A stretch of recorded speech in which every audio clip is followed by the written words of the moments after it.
Pasangan Prabowo Gibran sebagai pihak terkait dalam perkara perselisihan hasil pemilu presiden 2024 mendapat giliran untuk mengajukan ahli dan saksi dalam persidangan.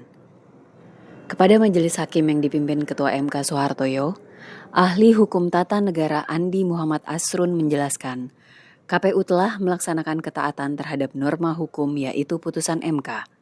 Oleh karena itu, KPU tidak bisa dihukum dengan alasan pelanggaran etika karena melaksanakan putusan MK.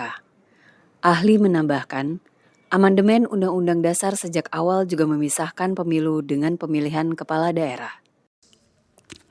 Oleh karena keberbedaan rejim hukum pemilu dan konsekuensi dari putusan atas gugatan pemilu kada dan pemilu nasional, maka tidak bisa diterapkan ajas maupun mekanisme serta konsekuensi pemilu kada untuk diterapkan dalam pemilihan presiden ini.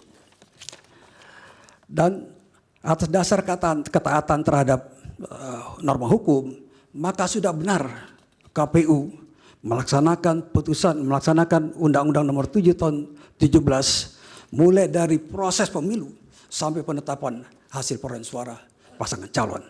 Ahli hukum tata negara Edi Hiarich menegaskan, dirinya konsisten dengan pendapat pada sidang perselisihan hasil pemilu sebelumnya, bahwa Mahkamah Konstitusi tidak berwenang menangani sengketa di luar hasil pemilu.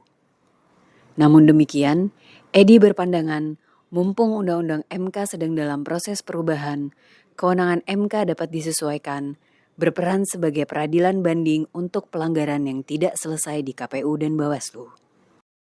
Kalau saya boleh merekomendasi soal kewenangan MK ini, mumpung Undang-Undang MK ini sedang dipending, ya ini dirubah supaya tidak tiap 5 tahun kita akan berdebat hal yang sama. Jangan yang diutak-atik itu hanya batas usia saja. 2 kali Undang-Undang MK dirubah itu yang diutak-atik batas usia, yang tidak substansi. Tapi hal-hal seperti yang ini saya pikir harus bila perlu dirubah karena paslon 01, paslon 03, paslon 02 semua ini kan partai politik yang ada di belakangnya yang menguasai DPR. Ini dirubah. Bisa saja bahwa Mahkamah Konstitusi ini lalu kemudian menjadi seperti pengadilan banding untuk sifat pelanggaran yang mungkin tidak bisa diselesaikan oleh Bawaslu maupun KPU. Hal yang sama juga disampaikan sejumlah ahli yang diajukan pihak terkait yang mengatakan MK tidak memiliki kewenangan untuk memeriksa proses pemilu karena itu merupakan ranah Bawaslu. Sementara, saksi-saksi yang dihadirkan pihak terkait menjelaskan penunjukan pejabat kepala daerah. Ilham Muhammad, Agung Sumarna, MKTV News melaporkan.